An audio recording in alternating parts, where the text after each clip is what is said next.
राधे, जय श्री कृष्ण। तहे दिल से आप सबका अभिनंदन करती हूँ और आज जिस विषय के बारे में मैं जानकारी देने जा रही हूँ वो है सच और झूठ में क्या अंतर है। आखिर सच की ही क्यों आखिर में जीत होती है, झूठ चाह कर भी अंत में क्यों नहीं जीतता। पर उससे पहले चैनल को आप सब्सक्राइब करना मत। मैं चाहती हूँ कि ये महत्वपूर्ण जानकारी समय समय पर आपको मिले और आप इसका फायदा उठा सके। वीरदास जी ने बिल्कुल सही समझाया है कि आंख और कान में 4 इंच का ही तो फर्क है। जो कान से सुनाई पड़े वह झूठ और जो आंख से देख ले वो है सच। हकीकत तो यह है कि सत्य को किसी सहारे की जरूरत ही नहीं होती, वह तो खुद में ही सहारा है, वह खुद में ही सबल है। पर झूठ को हर वक्त सहारे की जरूरत होती है। एक झूठ को छुपाने के लिए कितने झूठों का सहारा लेना पड़ता है, जबकि एक सत्य सब झूठों पर भारी हो जाता है। चलिए अब प्रश्न आता है कि हकीकत में सत्य क्या है। जहां तक मैं सोचती हूँ मुझे तो सत्य सिर्फ परमात्मा ही दिखता है, बाकी सब तो मुझे झूठ, आडंबर, दिखावा दिखता है। और परमात्मा को ढूंढने के लिए हमें खुद के अंदर की गहराइयों में झांकना पड़ता है, क्योंकि परमात्मा हर जगह नजर नहीं आता, क्योंकि सत्य हमेशा छुपा होता है और झूठ हमेशा दृश्य होता है। कहने का तात्पर्य है कि बड़े बड़े संत अपनी सत्यता का कोई सबूत नहीं देते, वो तो गहरी गुफाओं और कंदराओं में छुपे रहते हैं और सत्य को प्राप्त करने की कोशिश करते हैं। और झूठ अपने को प्रूफ ही करता रहता है, समाज में इज्जत बनाने के लिए रोज एक नया झूठ। सच वो है जो शब्दों में नहीं बांधा जा सकता, झूठ वो है जो शब्दों से बनाया जाता है।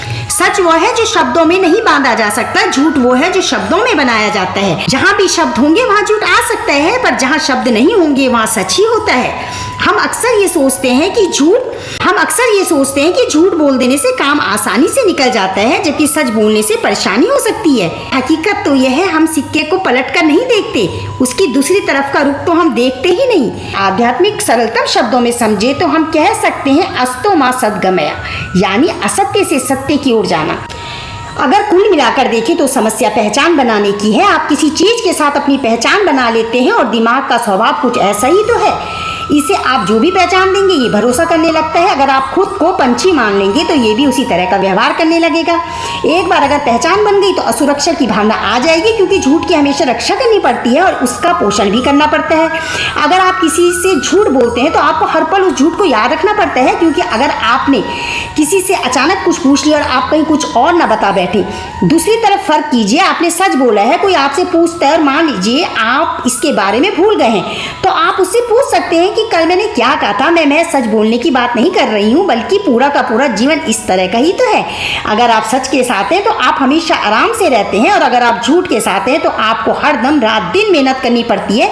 आपको अपना झूठ नींद में भी याद रखना पड़ता है, सपने में भी आपको वही दिखता है, क्योंकि अगर आप इसे हर पल याद नहीं रखेंगे तो ये तो मिट जाएगा।